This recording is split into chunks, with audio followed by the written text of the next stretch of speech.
Well, welcome everyone. I want to thank you for joining us for another episode of the Journey to Thrive podcast. I'm your host today, Jim Friend, and I'm the Director of Mission Advancement for the St. John Vianney Center. Our podcast is produced by the St. John Vianney Center. And if you like the content, I hope you're going to stick around and subscribe. If you're watching us on YouTube, please like this episode. That really helps us spread the word. Remember that you can follow us on Facebook, Instagram, LinkedIn, and Twitter, or X. And you can listen to this episode wherever you download your favorite podcast, or you can watch us on YouTube. I'll also leave links in the show notes of this episode to our guests today and to our website. And remember that you can always find more information about us by visiting sjvcenter.org. I want to welcome Al Reviezo and Jennifer Madeir to our podcast today. And before we get started, I'm just going to offer a little bio on each of them for our listeners. Al is a partner at Fox Rothschild Law Firm with an office based in Exton in Pennsylvania here. Al has over 45 years experience in health law, representing healthcare providers, including physicians, medical group practices, hospitals and healthcare systems, ambulatory surgery centers, and diagnostic imaging facilities in corporate and transactional matters. Al is the chair of the board of directors here at St. John Vianney Center, where he has served for over 10 years. Welcome, Al. Good afternoon. Nice to be here. Great to have you here, Al. And Jennifer Madeir is a psychotherapist and the owner and founder of Intuitus Group, independent professionals based in Cedar Park, Texas, which is in the Austin area. Intuitus is a team of helping professionals drawn closer together by their common desire to support the dignity and integration of the human person and relationships. Jennifer's expertise is working with clients in the area of trauma. Jennifer is the past president of the Catholic Psychotherapy Association, and she also serves as a member of the board of directors here at St. John Vianney Center and is the chairperson for the Professional Services and Governance Committee. Welcome, Jennifer. So great to have you here. Thanks, Jim. It's good to be here. So I'm going to ask you both first, just to share with us briefly what drew you to the mission of St. John Vianney Center. And I had the rare opportunity to actually, we kind of had these conversations when we invited you both to participate in our welcome video for the Day of Prayer back in October. And I got to hear you both speak a little bit about your love for the center and your love for our mission. And so for our audience here, I'm going to ask you just to share a little bit about what drew you here to St. John Vianney Center. And Jennifer, why don't we start with you? Great. Yeah, absolutely. There are several things that really drew me into the mission of the St. John Vianney Center, not the least of which is supporting the well-being of clergy and religious, and how that really just resonated with me as a Catholic and as a mental health professional. The men and women who have given their lives for service in the church really need to know that we're here for them. And the word stewardship always comes to mind for me as well, just being good stewards of those who have given their lives to serve the church in such a unique way. Wonderful. How about you, Al? You've been with us for over 10 years now? But 13, I think, 13 or 14. Yeah. Oh, how about it? What? Yeah. And in that time, I'm sure you've seen a lot of changes, and we're going to talk about some of those. Tell us a little bit about what drew you into our mission. Yeah, so I grew up in Philadelphia, went to Catholic grade school, Catholic high school, Catholic college. So being a Catholic is just part of my being. And in those years, I've had lots of contact with priests and men and women religious. And over the years, I had the highest respect and admiration for them. And back before I started here, one of my clients, who's a Franciscan nun, who also happens to be an emergency room physician up at St. Joseph's in Reading, she talked to me about joining the board.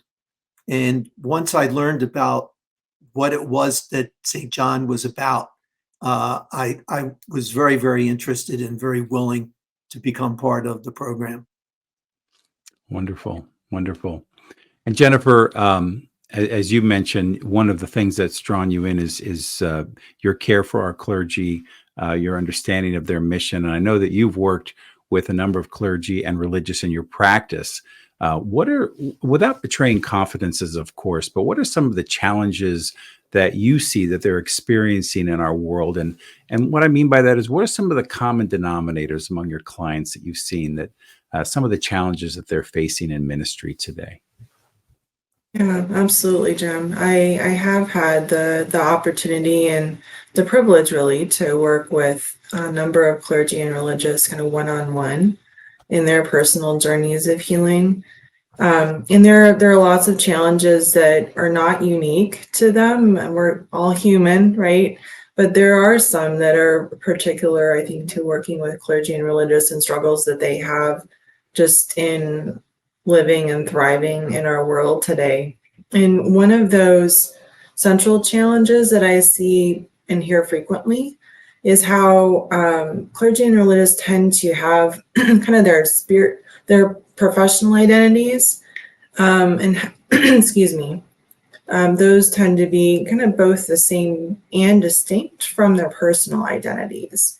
An example of this is maybe someone being stuck in like priest mode or nun mode all the time and feeling like just no one knows them, no one knows the real them, just as a person. And they might have a hard time kind of giving themselves a break from being in priest mode or nun mode, and not that can impact their well-being for sure. I noticed that people who are really gifted in serving others often have some really early life experiences that have led them to be more in tune with the needs of others, which sometimes means that's at the expense of them realizing and tending to their own legitimate needs. And so we have needs just as humans that we need to take care of ourselves in order to serve others. So that self-care and personal wellness is really essential, especially for them, for clergy and religious who are serving others all the time. And it's important for them to be able to live out their vocation in a particular way, in a sustainable way. And St. John Vianney Center helps clergy and religious to do that in various ways, both preventatively and when folks find that they need a lot more in-depth care. Others that I've worked with also find that living in community can bring up unresolved experiences, maybe bringing up stuff from our families of origin that we thought we had left behind, or we thought was just with another relationship, but here it comes up again with these people I'm living in with in community. People might share that with me.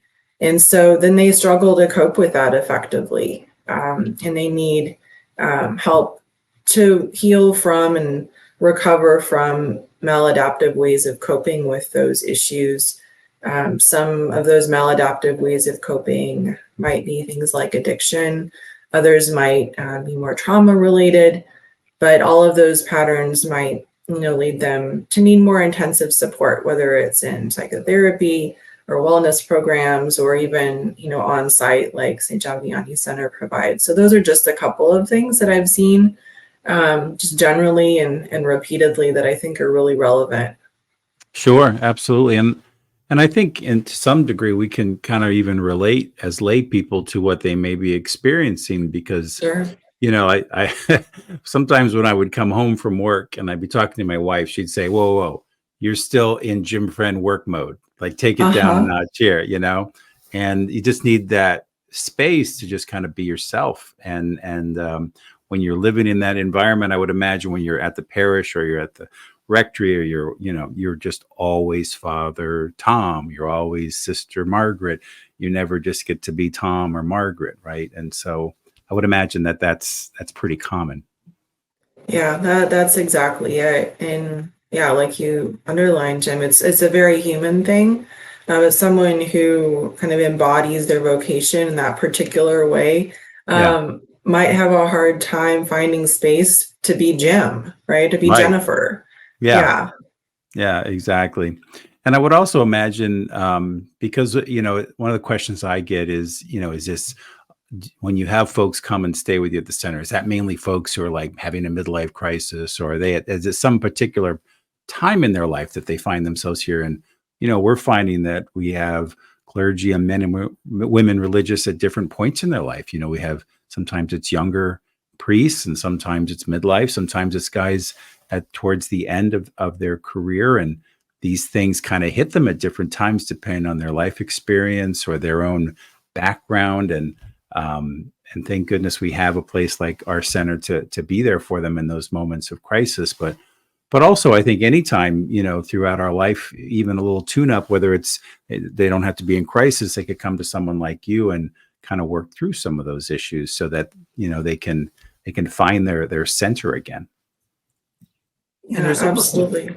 there's almost a pressure on them where they can't be human beings, that being a priest or being a member of a religious community, they're not allowed to be a person.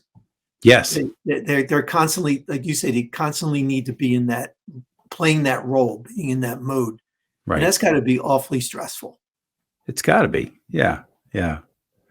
And no matter how much grace they receive at ordination, they're still human, and they get a lot of training and they get a lot of coaching and all that, of course, and don't want to take anything away from that, but we're all human. God, I always say Jesus was both human and divine.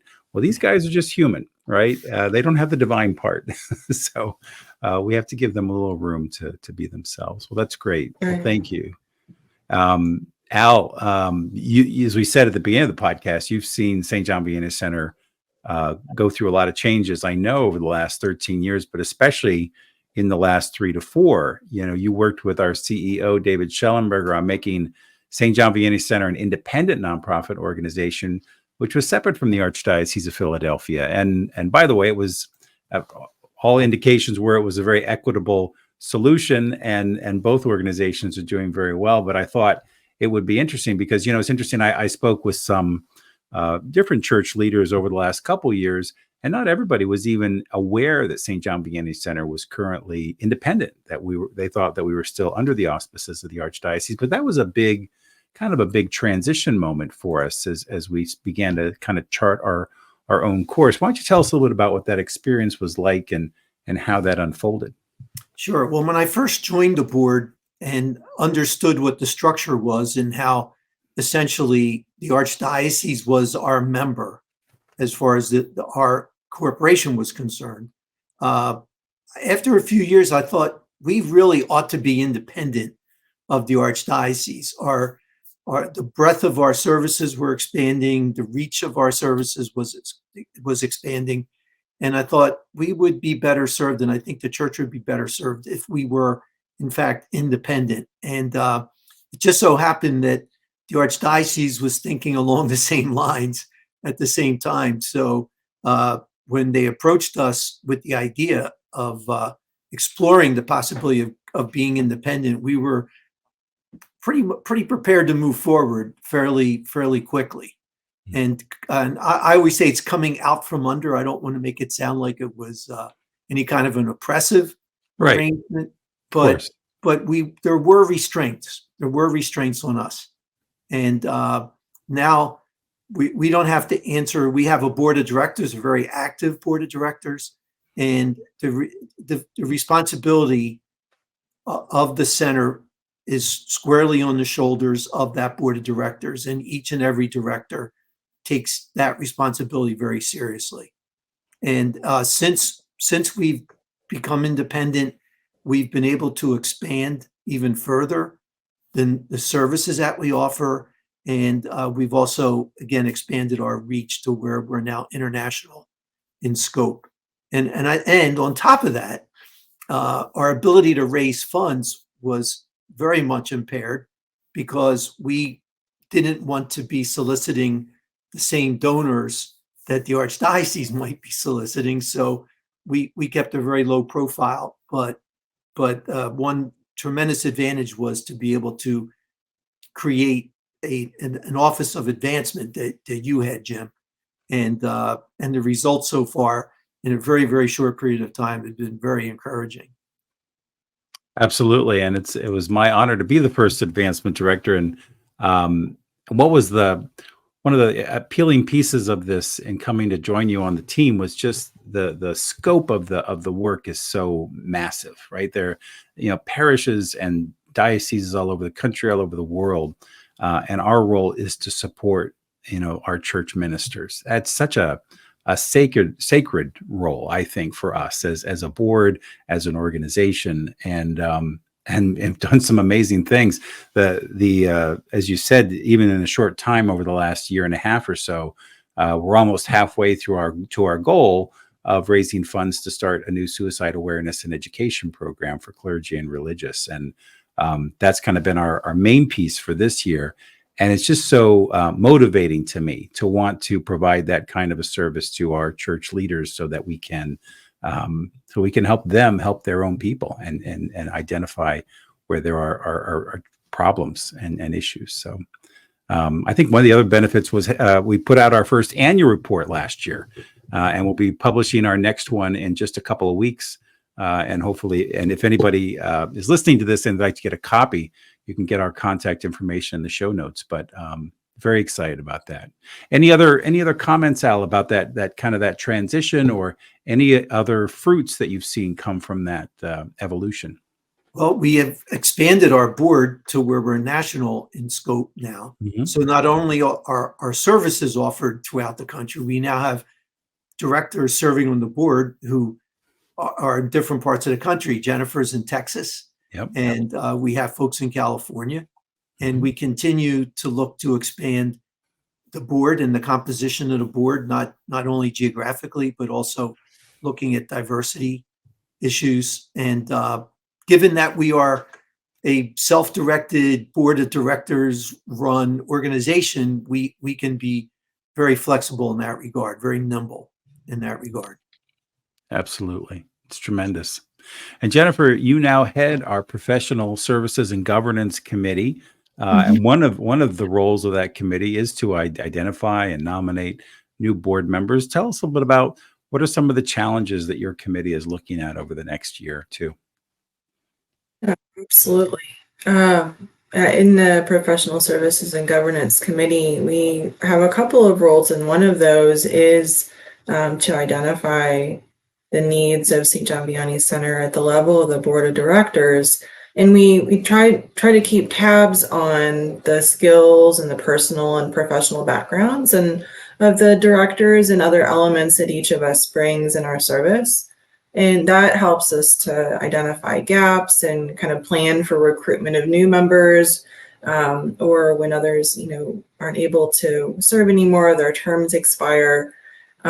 So over the next year, we're looking at a couple of maybe areas of need that we hope to address. And so taking on those challenges, as Al mentioned, the geographical scope of the outreach of St. John Vianney Center and the board of directors has broadened. And so we're continuing to work on that. It really is helpful to have directors in different areas of the US and beyond. That helps us to kind of broaden our geographical perspective to get to know what the church and clergy and religious need in different states and areas of the country, different dioceses, et cetera.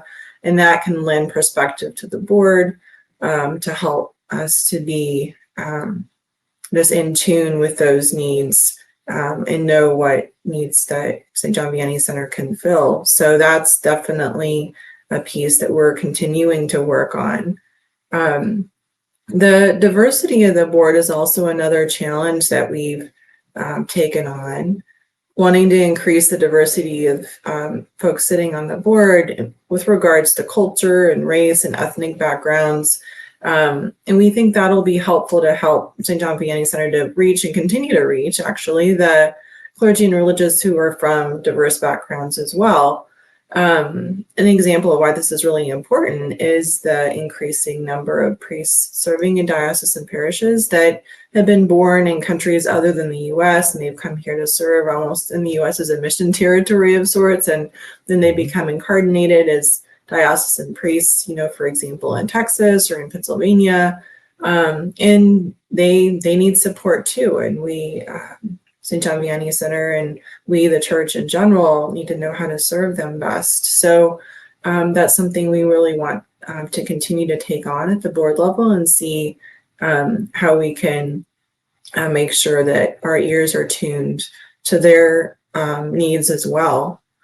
And then as Al mentioned and Jim mentioned, the advancement efforts, philanthropy is something the board has taken on as a challenge in recent years.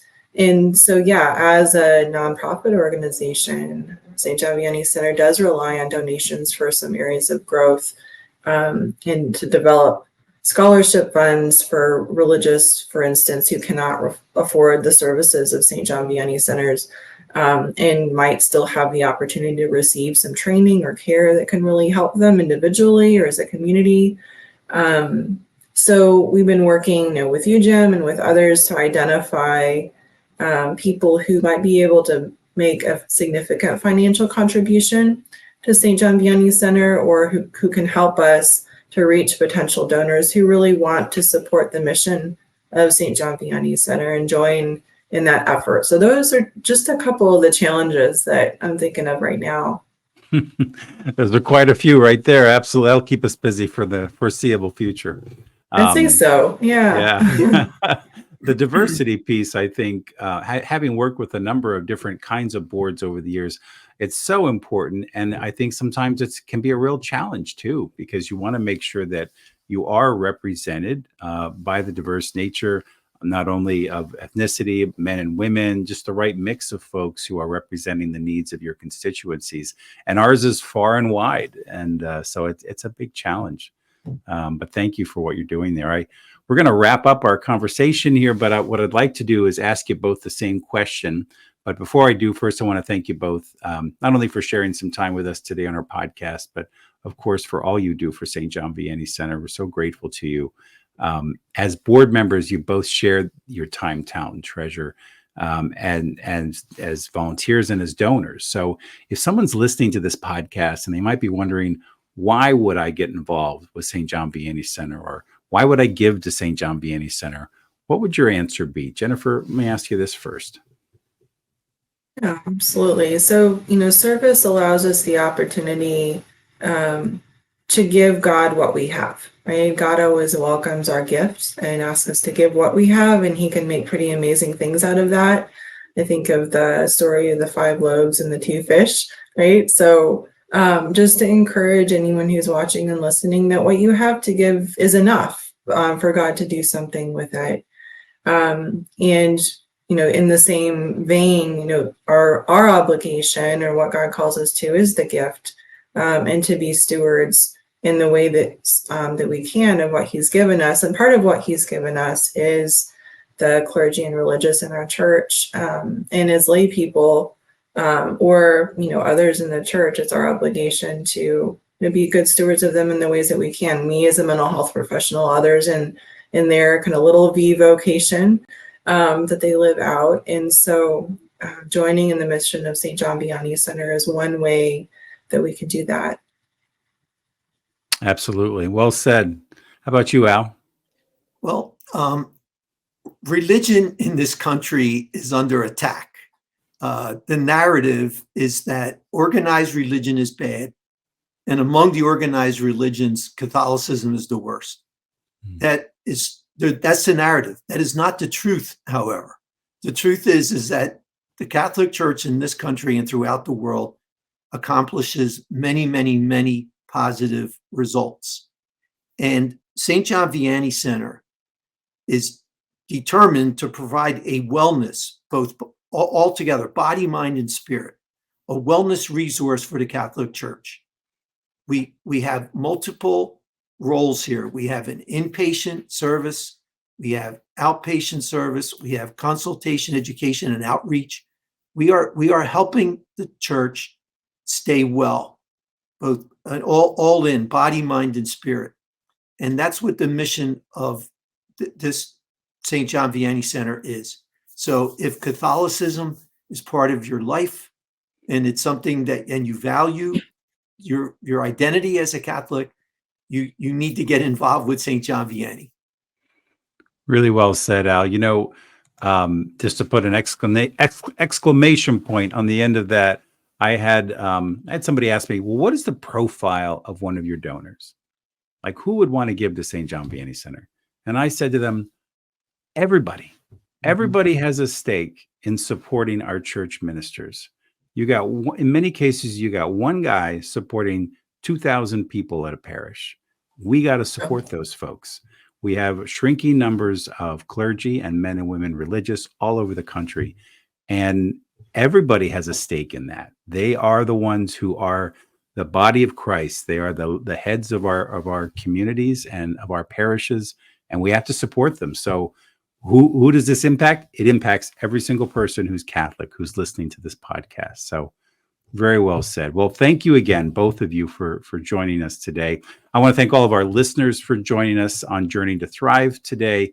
Once again, you can find more information about our mission and ministry and information about Al and Jennifer in the show notes of this episode. And thank you again for joining us. We'll be back again in a few weeks. God bless.